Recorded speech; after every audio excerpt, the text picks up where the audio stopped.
Voilà, donc ce soir, je voudrais vous parler de la théorie des 5 éléments. Alors, c'est un petit peu théorique, quoique. Le but, c'est surtout de vous donner un certain nombre d'éléments pour pouvoir comprendre mes prochaines interventions, puisque, en fait, la médecine chinoise, c'est comme les échecs. Les règles sont simples et les parties sont illimitées. Donc, si on connaît bien les règles, ça se passe bien. La théorie des 5 éléments, c'est connu.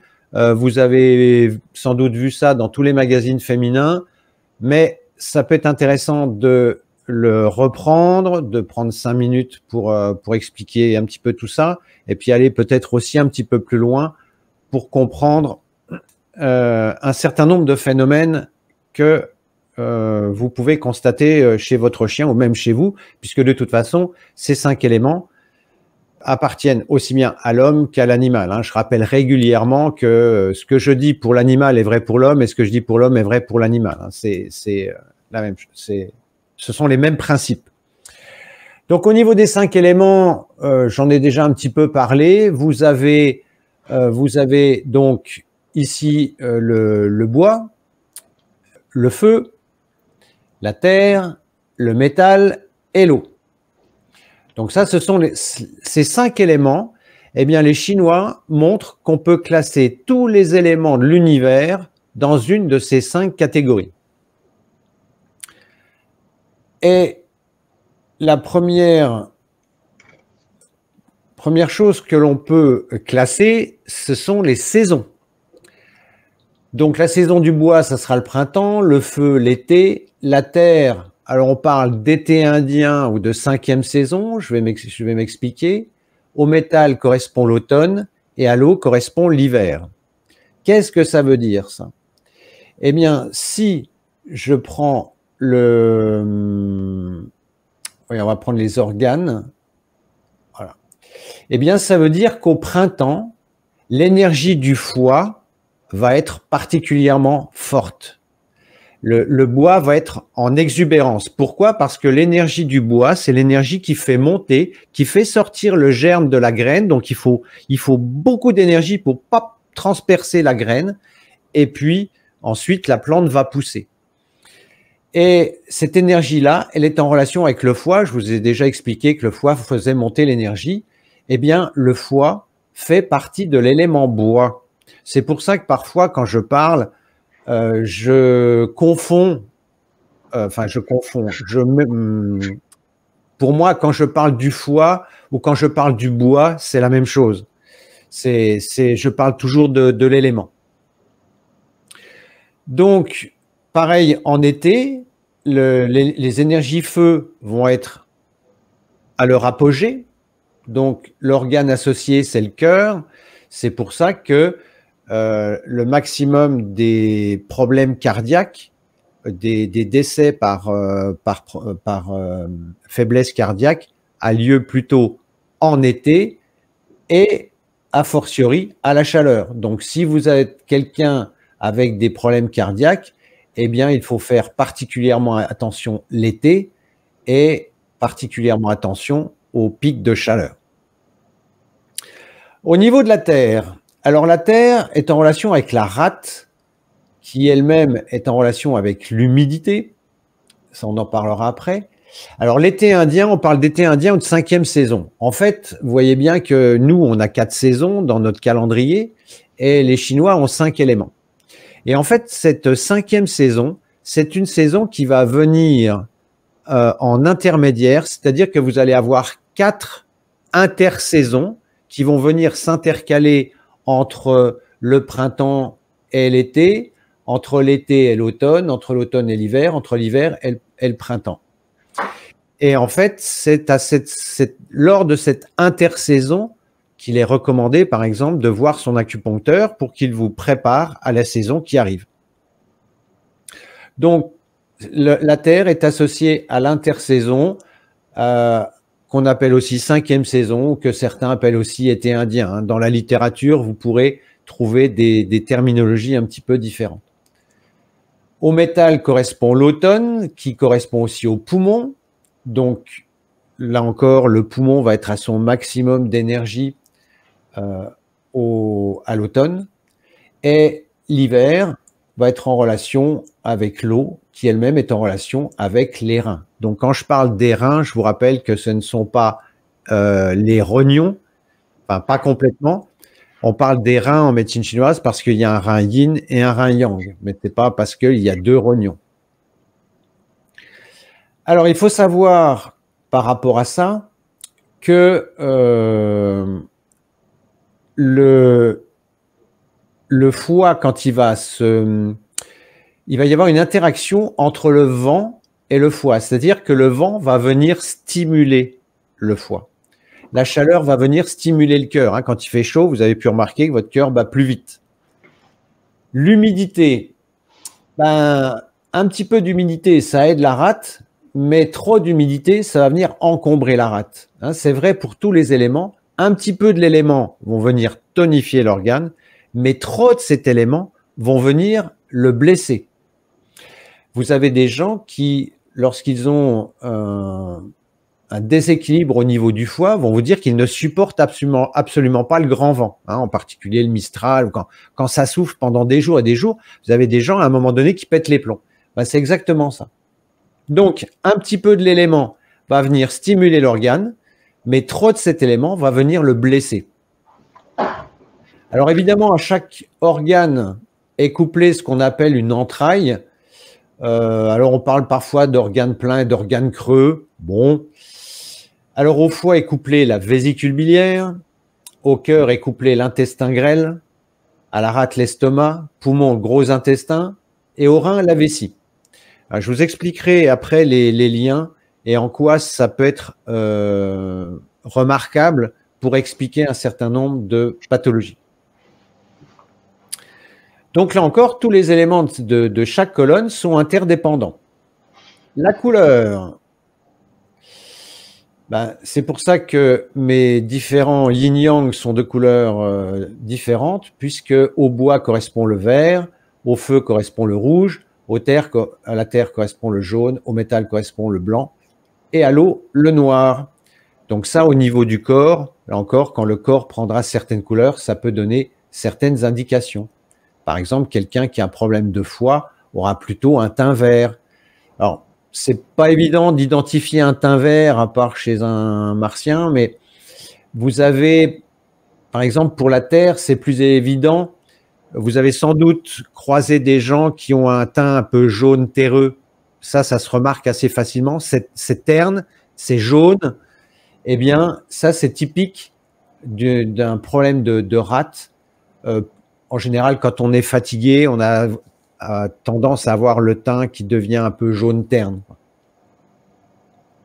Donc ça, après, si vous voulez avoir une idée de la couleur de votre teint, vous prenez le dos de votre main, vous vous regardez dans la glace, et puis vous mettez le dos de votre main comme ça. Et la différence de couleur entre les deux vous aidera à mettre du contraste pour identifier la couleur. Est-ce que vous êtes rouge? Est-ce que vous êtes rose? Est-ce que vous êtes jaune? Est-ce que vous êtes verte? Bon, sachant que ce sont des nuances, hein, ce sont des tendances. Et puis, il faut faire attention aussi aux vêtements que l'on porte parce que ça se reflète sur le visage et ça vient pervertir la couleur. Ensuite, la saveur. Alors là, on va commencer à rentrer dans des choses un petit peu plus qu'on a évoquées lors de l'alimentation. Le bois est en relation avec la saveur acide. Alors, il y a beaucoup de gens qui confondent l'acide et l'amer. L'acide, c'est le vinaigre. L'amer, c'est la suze, c'est le pissenlit, c'est les endives quand elles sont vertes. Vous voyez, il ne faut pas mélanger les deux et souvent les gens font la confusion. Surtout les enfants. Hein, quand on pose la question aux enfants, parfois il faut leur préciser. Donc au bois correspond la saveur acide, au feu correspond la saveur amère, à la terre le sucré. Alors en fait, sucré, il faut entendre doux, c'est-à-dire doux, parce que dans les sucres, il y a les sucres lents qu'on va considérer comme doux, et puis les sucres rapides qu'on va considérer comme sucrés. Donc la saveur douce est en relation avec la terre. Donc, les sucres lents vont aider la terre. La terre aime bien les sucres lents, mais elle n'aime pas les sucres rapides. Au métal correspond le piquant. C'est pour ça qu'on prend des produits piquants quand on a attrapé un rhume. Alors, quand je dis un rhume, c'est valable pour tout rhume, grippe, coco, etc. Hein. Donc, on prend du piquant pour faire transpirer, puisque la perversité est au niveau du poumon. Ensuite, à l'eau correspond le salé. Alors, je vais développer après plus en détail. L'orifice, alors c'est pas un terme très élégant, mais enfin, j'en ai pas trouvé d'autres.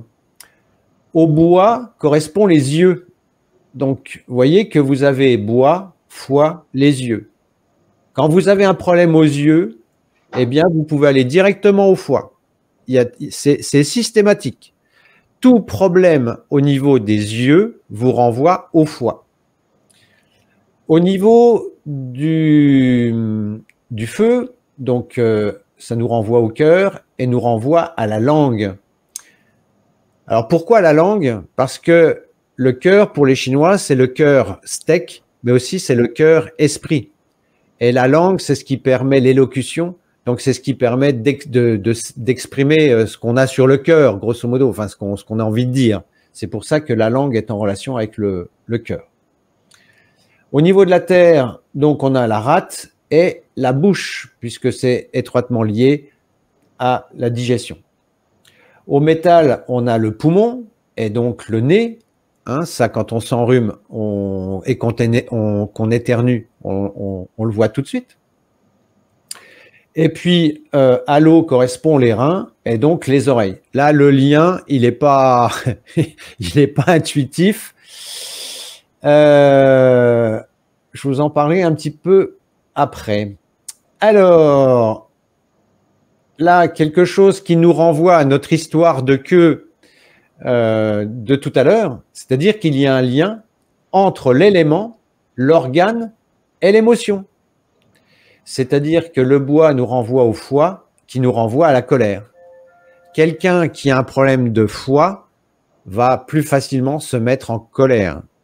Et quelqu'un qui se met en colère va venir blesser son foie. Alors après, on peut détailler avec la colère yin, la colère yang, ça on le verra peut-être plus tard. Sachant que colère, c'est un terme que vous trouvez dans la littérature, mais c'est un terme générique. C'est-à-dire que colère, ça renvoie aussi à la jalousie, ça renvoie à la rancune. Vous voyez, c'est bon. La colère, c'est plutôt la forme yang explosive. La jalousie et la rancune, c'est plutôt des colères de nature yin. Donc la colère explosive va venir plutôt stimuler le yang, rendre le yang. Vous voyez, c'est la personne qui devient toute rouge, les yeux rouges et qui pète les plombs. Alors que la jalousie ou la rancune, c'est plutôt une colère yin qui va venir, je dirais, ronger le sang et qui va se manifester au fil du temps, et notamment en particulier au niveau du sang, mais aussi au niveau du yin du foie. Vous voyez, au niveau de chaque élément, j'ai mis un feu pour le yang et j'ai mis une goutte d'eau pour le yin, parce que chaque élément a une composante yin et yang. Alors ça, il faut bien le garder en mémoire. Donc là, vous voyez que dans ce tableau, on travaille un petit peu à l'emporte-pièce puisqu'on ne détaille pas si on est sur du yin ou sur du yang. Au feu correspond le cœur, correspond la joie. Pardon. Donc là encore, un petit peu de joie vient stimuler le cœur, mais trop de joie n'est pas bonne pour le cœur. Hein, imaginez par exemple que quelqu'un gagne au loto, il est tellement content d'avoir gagné au loto, bah il sait plus trop où il est, et puis c'est comme ça qu'il peut arriver des accidents parce qu'il est un peu dans le cosmos. La terre correspond à la rate, qui elle-même correspond au fait de ruminer. Donc en fait, on appelle ça le ressassement aussi. Ce sont les pensées qui tournent en boucle. Alors si c'est de la jalousie, eh bien c'est une pensée qui tourne en boucle et qui est teintée de colère. je sais pas moi, une pensée, je sais pas, vous avez quelque chose, un dossier à traiter au niveau de votre travail et que ça n'avance pas, et bah, quand vous vous couchez le soir, vous y continuez à y penser. Vous voyez, c'est ce type de pensée qui peut tourner en boucle. Les deuils, on a les deuils là-dedans, hein, ça c'est quelque chose qui rentre aussi dans le fait des pensées qui tournent en boucle et dont il est bon de se débarrasser. Au métal correspond le poumon et qui nous renvoie à la tristesse. Donc souvent les gens tristes ont une voix faible, ça nous renvoie à ça. L'eau nous renvoie aux reins qui eux-mêmes nous renvoient à la peur. Hein, quand on dit quelqu'un qui a les reins solides, eh bien c'est un petit peu ce concept-là. Et la partie du corps, eh bien la partie du corps, donc au bois correspond les tendons, les griffes ou les sabots. Alors ça, pour nos amis cavaliers, c'est hyper important parce que vous voyez qu'un problème de sabot, la corne qui devient friable, une mauvaise qualité de corne, les fourbures, tout ça, ça nous renvoie au foie. Alors, plus particulièrement au yin du foie, mais pour ce soir, on va faire simple. Les griffes, pareil, hein, les griffes, vous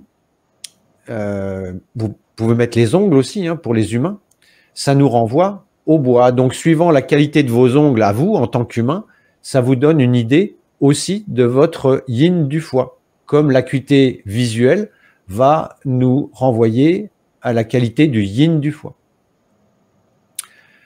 Le cœur, le feu, le cœur, donc nous renvoie au système vasculaire, hein, les veines et artères. Donc jusque-là, il n'y a pas de surprise. La terre et la rate nous renvoient aux muscles. Donc c'est peut-être moins évident chez les propriétaires de chiens, mais chez les cavaliers, souvent ils parlent de perte d'état. Quand le cheval a tendance à maigrir, il mange, mais il grossit pas. Eh bien, ça, c'est en relation avec la rate, hein, la fonte musculaire ou la difficulté à prendre de l'état, hein, puisqu'ils appellent ça comme ça. C'est en relation avec la rate. Le métal est en relation avec la peau et les poils. Alors, pas que, hein, mais directement, ça nous renvoie à ça. Et l'eau, donc, nous renvoie au rein, qui lui-même nous renvoie aux os, aux dents, et à la crinière et queue. Mais c'est les os et les dents. Donc, vous voyez que tout ce qui est problème osseux, que ça soit dysplasie, que ça soit cancer des os, ostéosarcome, etc., ça nous renvoie au rein. Vous voyez, donc en fonction de l'élément qui est touché, ça nous donne déjà des indications sur l'organe qui est touché. Alors, il faut savoir que les entrailles, là, les organes creux, ne se manifestent que quand l'organe n'en peut plus. C'est-à-dire que la vésicule biliaire va commencer à se manifester quand le foie déborde d'énergie, il n'en peut plus, et là, c'est la vésicule biliaire qui va commencer à se manifester. Donc, quand la vésicule biliaire se manifeste, c'est que déjà que le foie a déjà pas mal ramassé. Donc ça, c'est pour le lien entre les organes et les entrailles. Et puis, vous avez aussi, qu'est-ce que je voulais, j'ai perdu le fil. Donc il y a ça. Et puis, vous avez par exemple des liens ici, par exemple, entre le poumon et le gros intestin. Ouais. Alors maintenant, les hommes se rasent de moins en moins, mais pour les hommes qui se rasent, ou si vous avez des hommes qui se rasent autour de vous, eh bien, imaginez par exemple que vous mangez très épicé, vous mangez très pimenté. Eh bien, le piquant, ici, va venir, si vous voulez, irriter le gros intestin, qui lui-même va perturber le poumon. Et comme la peau est en relation avec le poumon, eh bien, vous allez avoir, si vous êtes un homme, la peau sensible au rasage, par exemple. Vous voyez, si vous mangez trop piquant, ça peut irriter l'intestin. L'intestin transmet sa chaleur au poumon et le poumon va s'exprimer à travers une certaine sensibilité de la peau. Vous voyez, ça c'est il y a plein de choses comme ça au quotidien que l'on peut déduire grâce à ces liens entre les différents éléments. Alors, si vous avez une chose à retenir dans ce tableau, c'est que tous les éléments d'une même catégorie sont reliés entre eux. C'est-à-dire que si vous vous mettez facilement en colère, eh bien, il y a forcément un problème de foie derrière. Si vous avez un problème aux yeux, il y a forcément un problème de foie derrière. Ça, c'est... Alors, c'est intéressant. J'ai eu un cas cette semaine où la personne me dit, c'était une praticienne, elle me dit, j'ai une patiente qui a un glaucome depuis 40 ans.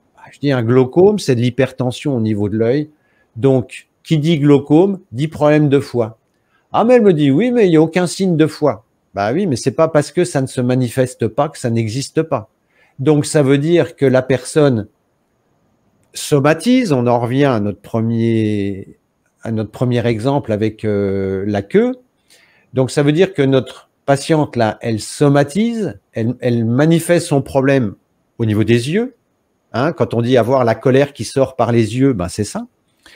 Et ensuite, eh bien, le mental, l'esprit, n'oubliez pas que le cœur, c'est le maître des organes, c'est lui qui dirige tout, qui a le dernier mot.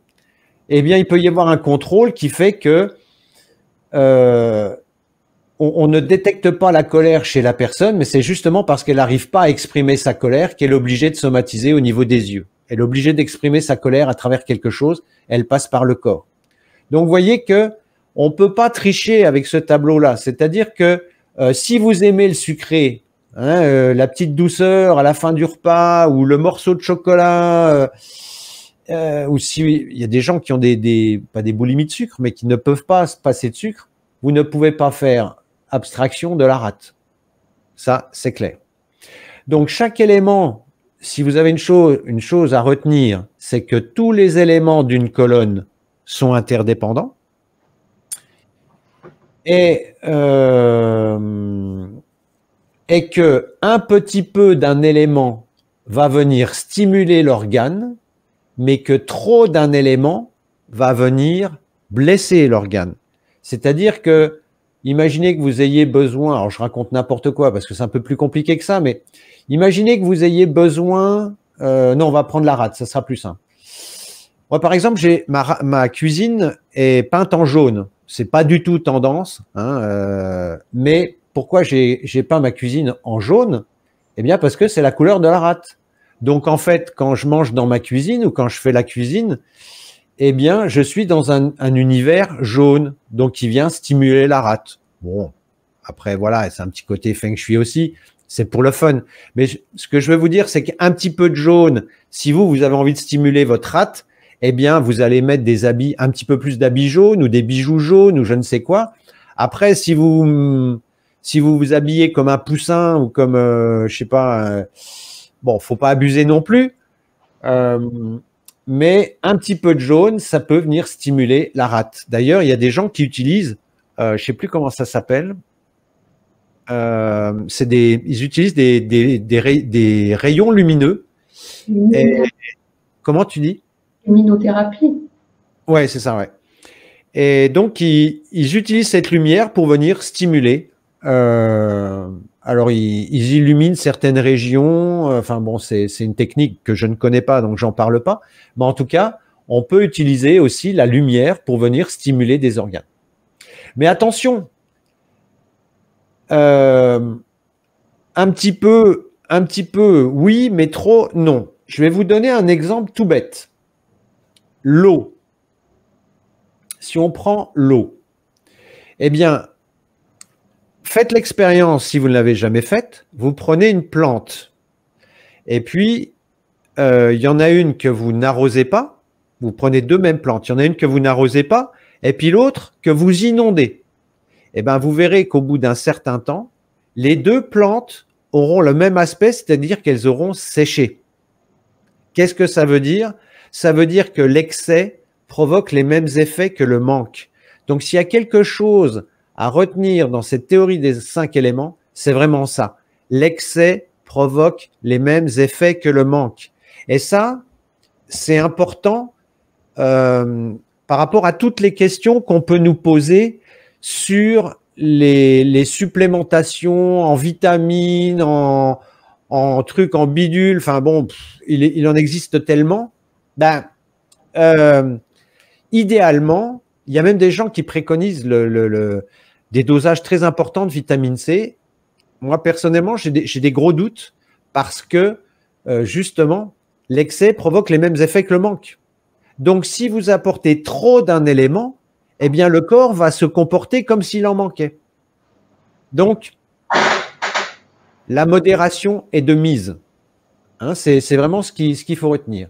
Donc, un petit peu d'un élément va venir stimuler l'organe, mais trop de cet élément va venir le blesser.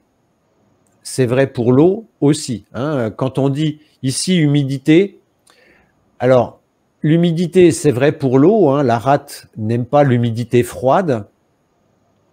L'eau froide, la rate n'aime pas l'eau froide. C'est pour ça que vous verrez jamais des Chinois boire des grands verres d'eau. Ça se voit pas. On boit du thé, on boit des boissons chaudes, mais jamais des boissons froides. Et là, il faut entendre par humidité, il faut entendre l'eau, mais il faut entendre aussi tout ce qui vient encombrer la rate, c'est-à-dire le gras, le sucré, etc.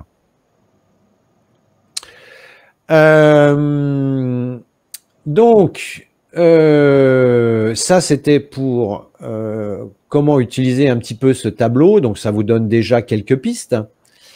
Et puis, ce qu'il faut savoir aussi, c'est que ça montre aussi l'interaction des différents éléments. C'est-à-dire que chaque élément va venir nourrir l'autre. C'est-à-dire que, eh bien, le bois nourrit le feu nourrit la terre nourrit le métal nourrit l'eau, et l'eau nourrit le bois.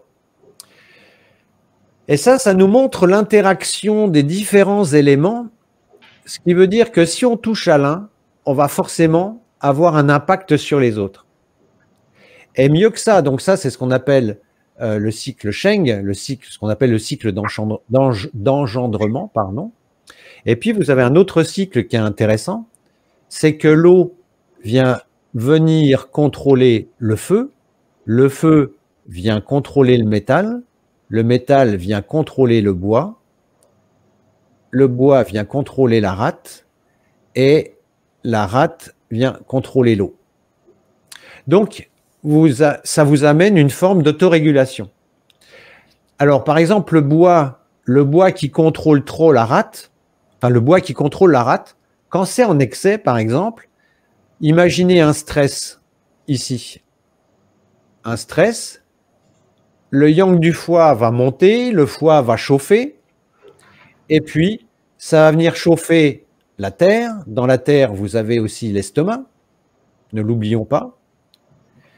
Et l'estomac, quand il chauffe, eh bien, il peut être douloureux ou il peut remonter au lieu de faire descendre, et ça donne des vomissements. Et avec l'estomac, on a aussi les gencives. Donc, un foie qui chauffe l'estomac, ça peut donner des gingivites. On a eu un cas ce matin d'un chat qui avait de gros problèmes de gingivite. Eh bien, on est dans ce cadre-là. Donc, vous voyez que l'équilibre est extrêmement subtil, parce que s'il y a une flèche qui vient à être en moins, en déficience ou en excès, eh bien, c'est tout le système qui est déficient. C'est tout le système qui est déséquilibré. Donc, quand on s'énerve sur quelque chose en disant je vais stimuler le bois ou non, vous trouvez des exercices de Qigong par exemple avec exercice de Qigong pour le bois, exercice de Qigong pour la rate, etc. Ouais, mais sauf que si vous faites que cet exercice-là parce que vous avez une rate faible, imaginons, eh bien vous allez déséquilibrer tout le système. Vous voyez donc l'idée clé que je voudrais que vous reteniez ce soir, c'est d'avoir une approche globale. C'est d'agir un petit peu sur tout et pas uniquement sur un endroit. Et c'est tout le problème de la médecine conventionnelle qui a tendance à s'énerver sur un élément, mais sans tenir compte des autres. Donc, quel déséquilibre ça va impliquer? Eh ben, c'est justement la question qu'il faut se poser. Parce que si on soigne un élément pour déséquilibrer les autres, on ne fait que transférer le problème. Vous voyez, ça c'était un petit peu la morale de l'histoire, quoi. Alors, la question. Donc, en cas de photosensibilisation due à une plante, les yeux sont touchés, de ce fait le foie. Il est donc conseillé de faire une détox. Oh là! Mais pour la peau brûlée, peut-on mettre Ekita Gao? Attendez, en cas de photosensibilisation due à une plante, les yeux sont touchés, de ce fait le foie. Bah oui, oui. Mais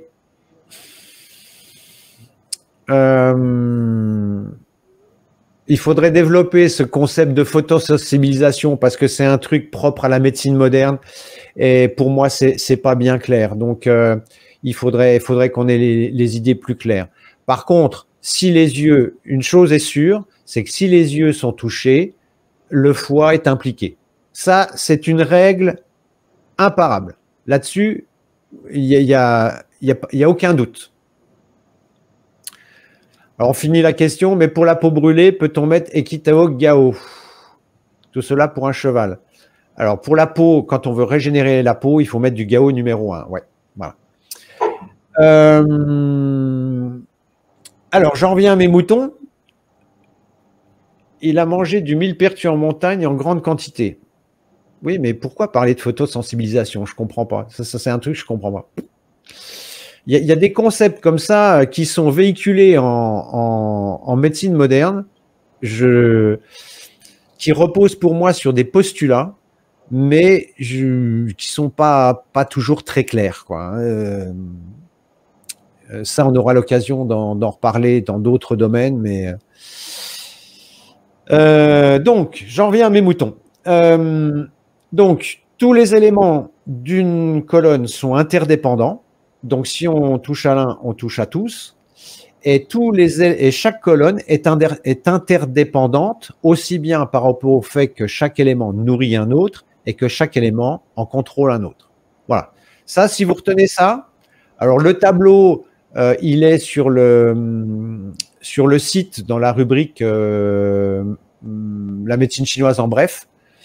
Mais vous le trouvez partout dans les magazines féminins et autres. Voilà, vous pouvez l'afficher dans les toilettes, comme ça vous faites pipi utile. Et puis, ça vous permet de, à chaque fois que vous allez faire pipi, vous jetez un œil sur une colonne et puis à force, ça finira par rentrer. Mais bon, je vous le répéterai tout ça. Voilà, c'est ce dont je voulais vous parler ce soir. Bon, il y aurait encore plein de choses à dire, mais bon, ça nous donne déjà des pistes. Et surtout, pensée globale. Pensée globale. Ça, j'ai beaucoup de questions régulièrement sur des choses. Oui, mais si je donne tel élément, et si je fais ceci, mais on ne peut pas raisonner comme ça. Il faut raisonner global. Et c'est quand on a la globalité qu'on peut vraiment raisonner. C'est pour ça qu'il y a des choses qui marchent en laboratoire, dans des boîtes de pétri. Ah ouais, ça a l'air bien et tout. Et puis après, quand on passe sur le vivant, bah, ça marche plus. Parce que justement, il y a ces interactions. La médecine, c'est quelque chose de compliqué et souvent, la science moderne veut essayer de tout contrôler, de tout maîtriser. Et donc, pour maîtriser, il faut simplifier. Bah, si on simplifie, forcément, à un moment donné ou à un autre, ça ne fonctionne pas, quoi. Ça ne fonctionne pas. Donc, pensée globale. Et si vous avez, que ça soit une pratique, par exemple, bon, j'ai encore pété les plombs cette semaine parce que j'ai vu qu'une propriétaire donnait encore de l'huile à son cheval. Je dis, oh, mais ça fait combien de fois que je le répète? Bah, en supposant même que ça fasse du bien à un organe, de toute façon, vous êtes sûr que ça va encombrer la rate. Donc, si la personne pensait global, et si les gens qui un jour ont inventé ce truc-là, ou je sais pas, ça devait être les vendeurs d'huile qui ont dû dire ça, eh bien, vous verriez tout de suite qu'il y a ce problème au niveau de la rate. Donc, si on a une vision globale des choses, là, on peut discuter. Et quand on me pose des questions, eh bien, j'essaie de répondre en ayant cette vision globale. Il peut y avoir quelque chose de très intéressant d'un point de vue ponctuel, mais qui, d'un point de vue global, va être une catastrophe. Et ça, c'est pareil au niveau de la planète, c'est pareil au niveau des animaux, au niveau des humains, etc. Pensée globale. Voyez si ce que vous faites, quand vous avez une pratique ou que vous introduisez un aliment ou un complément ou vous changez une habitude ou autre, voyez, ne vous occupez pas de ce qu'on vous a dit, voyez ce que ça fait au niveau global. C'est-à-dire que vous prenez chaque élément et vous voyez si ça se passe bien ou pas. Alors avec les animaux, pour moi, les poux sont moins fiables sur les animaux que sur les humains. Sur les humains, on prend les poux radio, hein, c'est-à-dire que vous avez 3 poux et 3 poux de chaque côté. Et avec les poux, moi, je peux tout de suite voir comment ça se passe au niveau des organes et quasiment d'une façon instantanée. Avec les animaux, j'arrive pas à avoir ce niveau de précision. Donc, voilà, quand vous introduisez quelque chose, une pratique, un aliment, un complément, essayez de penser global pour avoir une idée précise de l'impact que ça peut avoir. Ouf, voilà. Maintenant que je vous ai bien souvent. Alors, Radek. Bonjour Radek. Nos amis tchèques sont parmi nous. Your products react very quickly, almost within an hour. Voyez, donc I used Taway, is a very good result in a dog for gallbladder disorder. Donc, voyez, Radek nous parle de Taway, avec lesquels il a de bons résultats. Ça marche, ça, pour lui, il voit que ça répond dans l'heure et en particulier sur les désordres de vésicule biliaire. Voyez. Voilà. Vous avez des questions sur les 5 éléments? Est-ce que vous voulez des précisions? Soit j'ai été clair, soit je vous ai saoulé. Soit les deux. Soit les deux. Et pour finir, merci de mettre un pouce en l'air et de vous abonner, c'est ce qui nous aide le plus à promouvoir la chaîne. Merci et à très bientôt pour une nouvelle vidéo.